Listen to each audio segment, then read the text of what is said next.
Ooh, Mr. Squirrel got a death wish. Oof. That's the one from the commercial.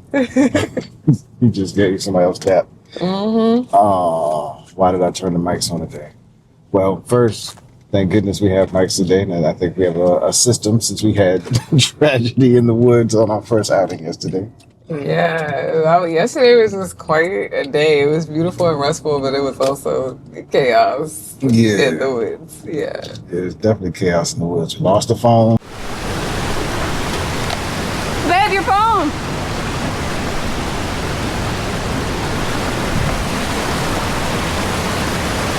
Damn. That was your phone, I think. Well, this is not your work phone, though. Lost the phone. R.I.P. to the social media phone. R.I.P. to the DJI case. Or the mics and the receiver survived. The little piece that goes into the receiver when nothing's in it did not survive, and the case did not survive. Yeah, so far. And maybe we'll see. I left it open last night so it could charge, but when I put the mics in this morning, they're just going off and on, off and on, off and on. So we'll see. Maybe it'll take a couple days or a few days to really dry out. Maybe we can find an aftermarket one online to replace it. But really, I want to upgrade anyway because we need the 4-mic system. This one only allows 2 mics. Yeah. So, but it was a true testament to where we are in our mental, emotional, and just consciousness state, because formerly that would have been like, oh, it would have been over. Yesterday, it would have been a meltdown. It would have not been cute. The chaos would have escalated to extreme chaos. Like, it would not have been good. Bad news for business. Yeah. And extreme for us isn't necessarily as extreme for somebody else, I think. So I think give ourselves a little bit of because we've come a long way, but I mean, like, formerly, like, something like that would have been like a year ago, maybe 2. It would have shut down the outing. The outing would have been over. We'd have been going home. There would have been stank faces for the rest of the day. It'd been hard to have conversation. Yeah. But when that phone went bloop, I was just like, oh shit. And well, quiet, reserved, and subdued. But I mean, from the outside looking in, what did the response look like? Yeah, just that. Like, you went in quiet, reserved, subdued, and I was just, putting out there like, all right, we're gonna be okay. He's gonna be okay. Like, it really was a testament to where we are. Like, there was no panic. I was just like, okay, like, understandable response. Like, no one's ever gonna be excited to have lost a phone, just period.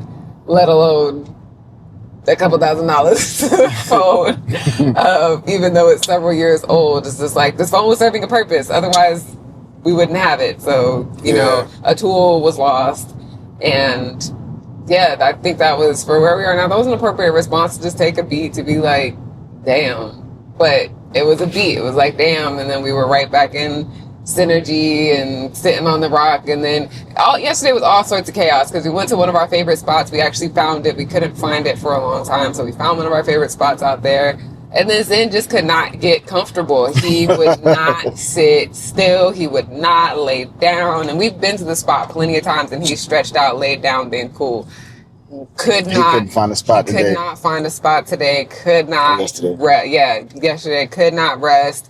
And even as Babe tried to help him get into a spot where he actually could lay and not slide, nothing, this boy was shaking like a leaf and just like, oh, I can't do it. I can't do it. I can't. Limbs trembling. And so then we were like, okay, fine. We got to go sit somewhere else. So we hiked somewhere else. Well, before that, that's when the case dropped. No, the case dropped at that second one before. Oh yeah. So as we're figuring that out and he's trying to guide a trembling Zen off, I'm like, oh, I see we had the 360 cam up because we had intended to talk and get into pod out there yesterday. And it's so funny because he was saying, I had asked like, oh, is this a good place to do it? Because where we were, it's one of our favorite spots because all you can hear is rushing water. You don't hear any like external outside noises, no traffic, nothing. All you hear is the water, the birds, the rest of the wildlife out there. And so I was like, are the mics really going to be able to, like, cancel all that out? And we were like, okay, we'll find out. And then not even 10 minutes later, Zen continues to not be able to get his life together and relax.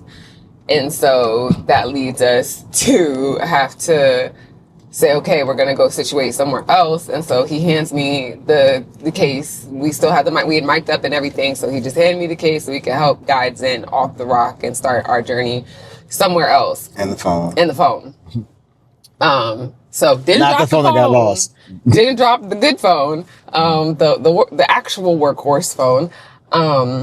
So he goes to, guide Zen, but as I see him moving and I watch Zen, I'm like, this boy is in a panic. I see the 360 camera, and I had loosened the 360 a little bit to get the right angle because it was wedged between some rocks and we needed it facing us. And so it was still like it wasn't going to fall over, but I'm thinking, we don't need that lens cracked on a rock. We already just lost a phone / camera.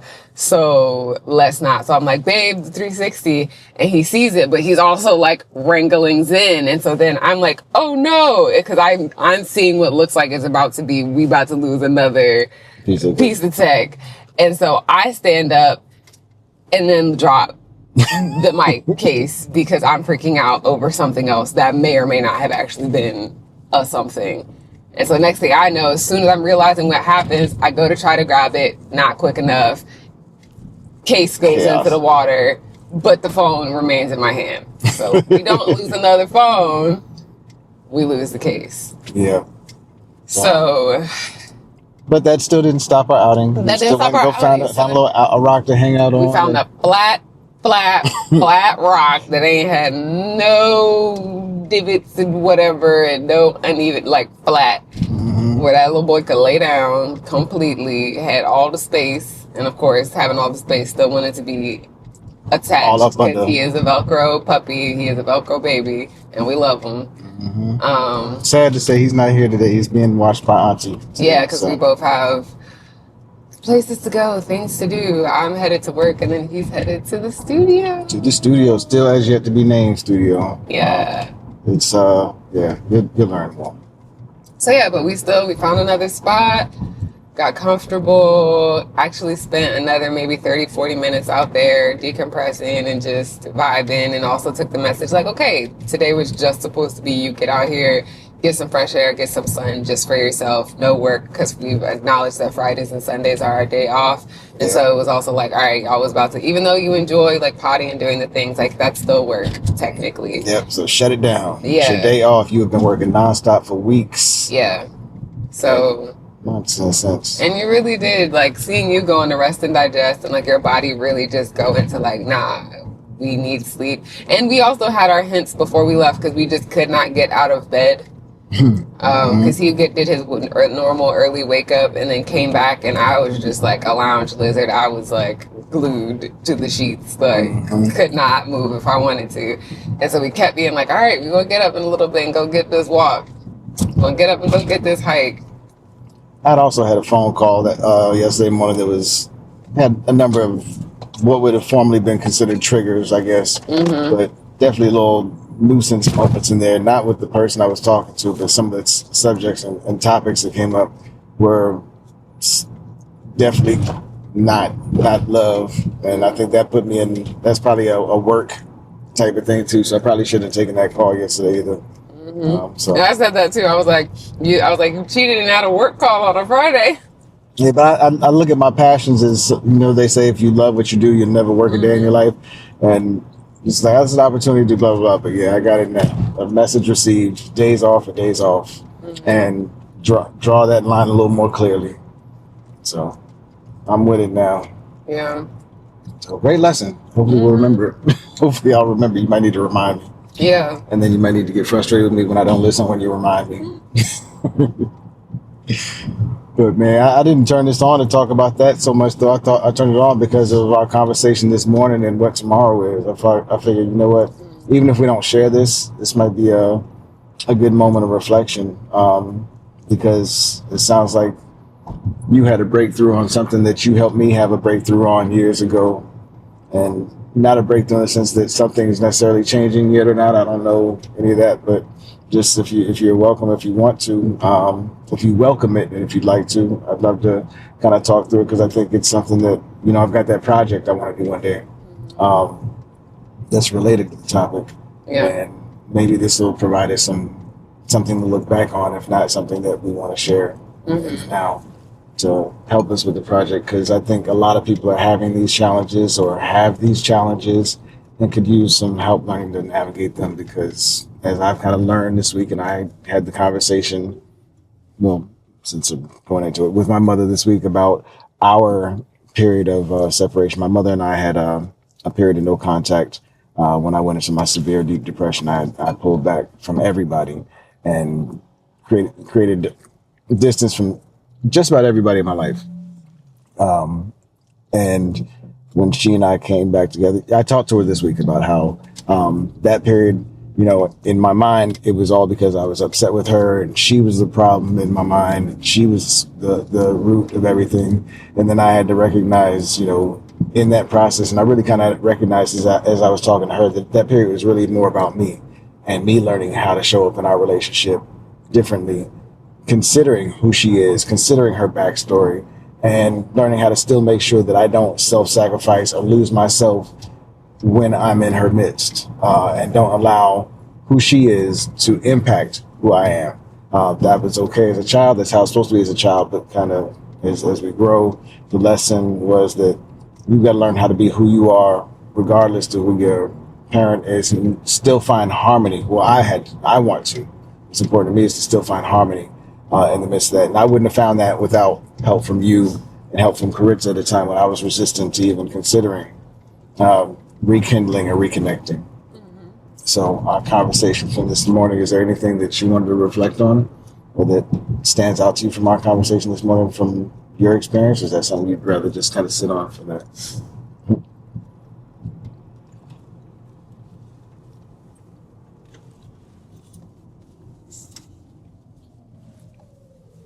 Breakfast is good. I think you kind of hit it. I'm finding myself in a similar space of recognizing and acknowledging and being accountable for my role in our relationship being what it is today or what it isn't. And similarly to what you just mentioned, going through navigating, okay, now I am a whole adult, an individual, and all of the things that come with that as the current expression of myself that I am, and acknowledging that I need to walk in that regardless of who I am around or with, my mother included, and that a lot of, or potentially many of the things or the ways our relationship has wound up in the way that it has been because of adjusting myself around her and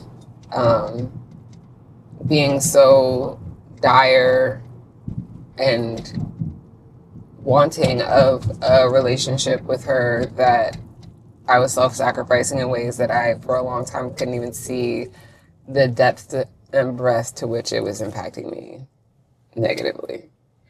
And then also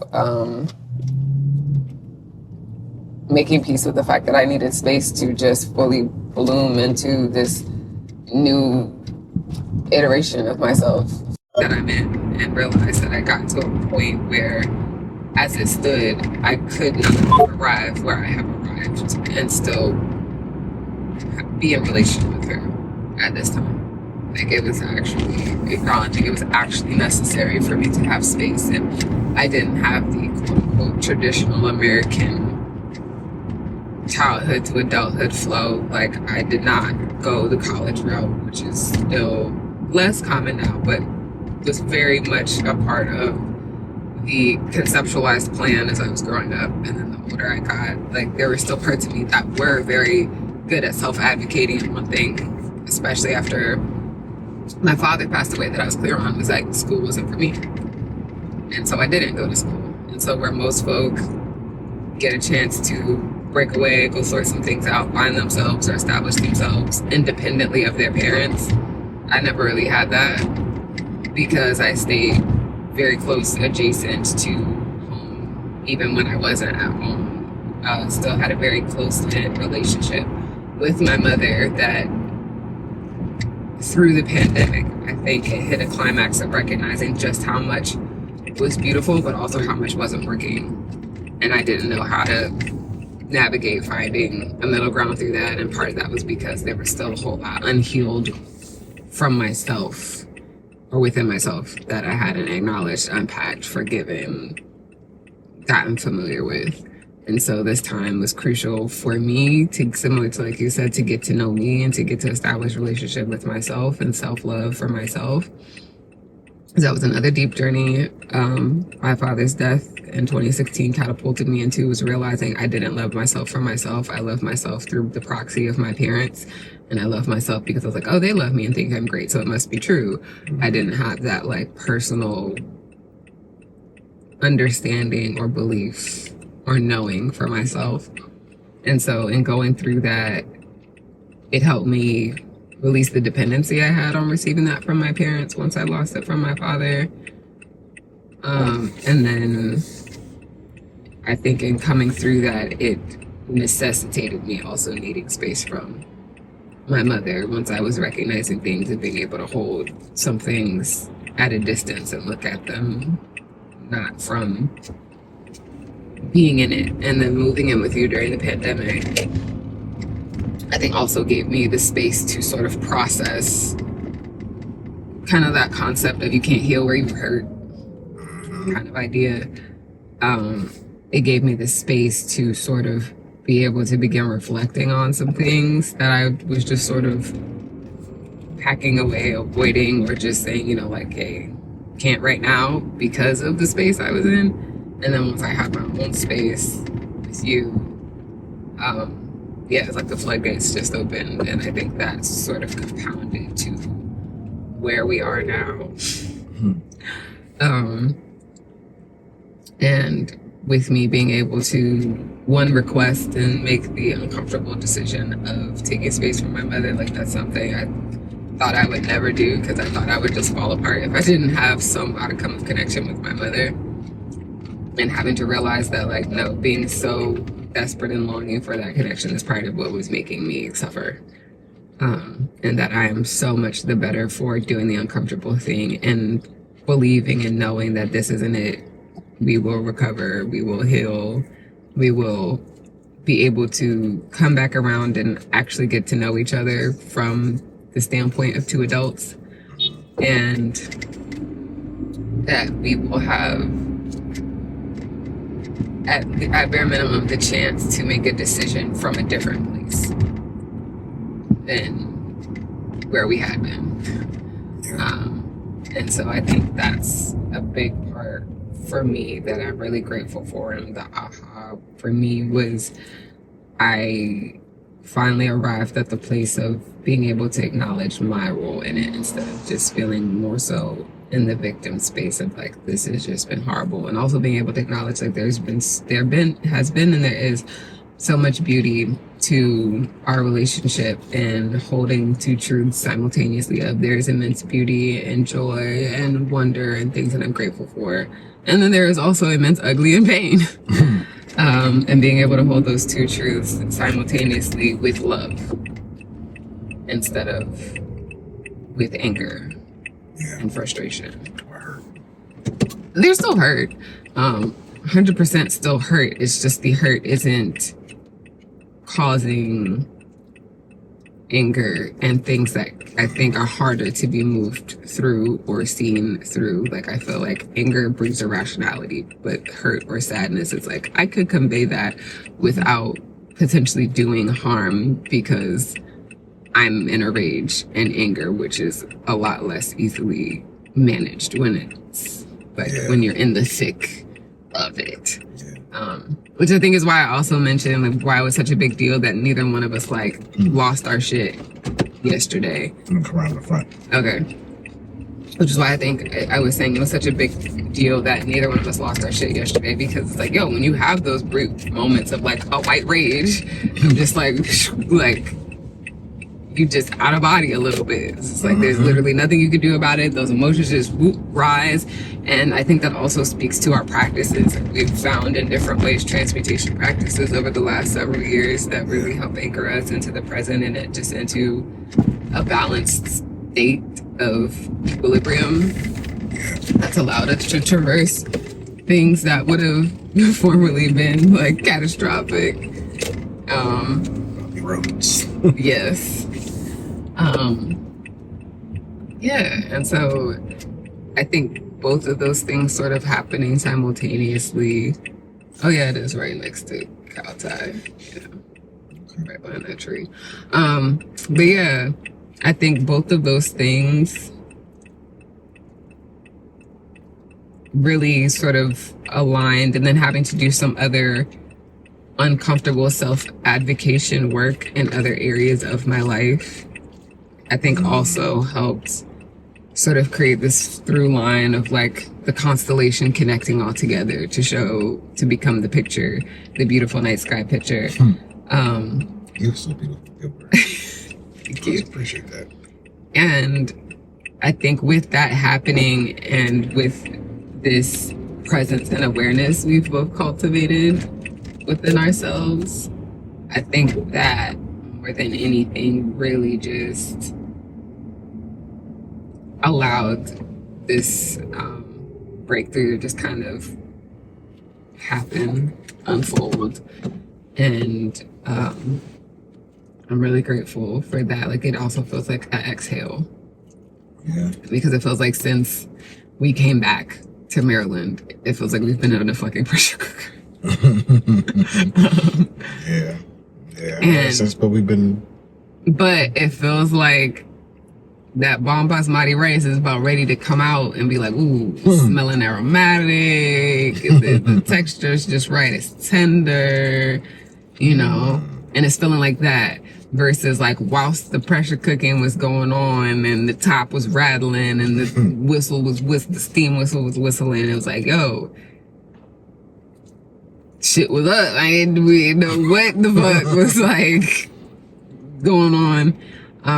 But to finally be feeling head above water and like seeing the things again and feeling connected to like my fairy sparkle and heart and connected to this energy that really brought us together in the first place, like that trusting our creative knowing and our creative passion to guide the light, guide the way, because that was where we both were when we found each other, when we were connected, was trusting our creative force. Or actually leaning. I don't know if I trusted it so much as just leaning. That was all I. That's all I had. Yeah, it was like we were both at a fuck it we ball space of like, this is all I got, and so I'm just giving everything to it. Yeah. Even with other folk being like, well, I don't understand, or this doesn't make sense, or why are you doing this? And just being like, no, I have to, like, something is there's a forest. The forest is saying I need to do this. Yeah. And so I'm just not arguing with it. I am doing it because that's what I got. And however that makes you feel, whatever, I'm out. If you got a problem with it, I'm out. Cause then we weren't learning to manage and regulate our feelings as well. The upset would turn to anger, and those white flashes would come, and there would be consequences that some of which are probably still playing out in some sense, but I don't know if I'll necessarily. Yeah, I don't know how to look at those. I don't know how to process those. This isn't the time. Between us or between other people? No, not between us. Between other people who became casualties of that. I think some of it, I would say, was necessary too, though, because I think because of the nature of who we are and we're sort of raised or groomed to be, we gave a whole lot of grace to the point of our detriment. And I think whether or not it was conscious or not for certain people who wound up getting the brunt of that fire and those rage flashes, I think sometimes some of that is necessary and some of that is alchemy, because I think, again, I will say, giving the benefit of the doubt, conscious or not, some people don't get it until there is no, I'm setting this hard ass boundary and this shit is blown out. Because knowing who I am, I've said it once, I've maybe said it twice, possibly 3 times, depending on who you were, and giving you a whole lot of chance, a whole lot of grace, a whole lot of patience. And self-sacrifice to them. And self-sacrifice. And sometimes beyond self-sacrifice, self-harm. Yeah. To be present for, of service to. Yourself, but you're right. Yeah. Good point. And I think that more than anything has been a reckoning for me too, of like, yeah, I'm not gonna gaslight myself into the fact that like, yeah, I can be accountable for the fact that, yeah, an explosive rage, yeah, can acknowledge wasn't the greatest way to go about handling that. But I can also at the same breath say you also did get a whole lot of grace before the explosion happened. I love the way you put it. So, and what's so special about this too is, for example, my mother is one of the few people who could accept that and forgive that and take accountability for her part. Most people that I've returned to connection with skirt around the conversation, won't have the conversation. So we just want to be vibes. Let's just let it be vibes. Let's let bygones be bygones and just let it be vibes. But my daughter is another one who the grace and the accountability has led to our relationships flourishing and growing into something more beautiful than I ever imagined. I just told my daughter this week for the first time that we have the relationship of my dreams right now. You know, there's more that we could have, obviously, but what we have right now, I never thought I would have with her. Yeah. And it wouldn't happen if we hadn't gone through the hard part. And the same with my mother. If we hadn't gone through that hard period, we wouldn't be where we are today. And now we have the most beautiful relationship that we've ever had. Oh, bus coming. Okay. So, I guess it's time. Oh, the bus was like, I got it. Yep. Thank you. The bus was like, I know what time it is. But I think we covered it very well. Yeah. So thank you. And yes, happy Mother's Day to the mothers. Thank you for all you do. Thank you for all you are. Because by no means are we minimizing the feat that it is to mother human beings. And what it takes so much from birth all the way through. It is something I can't imagine. And I'm sending love to every mother out there. Mother. Even the ones that don't like me or the ones that I may have problems with. Or I may have, not problems with, meaning I have an issue with you today, but unresolved issues that we haven't discussed and come to terms with. Love you. And I love you, Mama. Love you, Mama. Peace.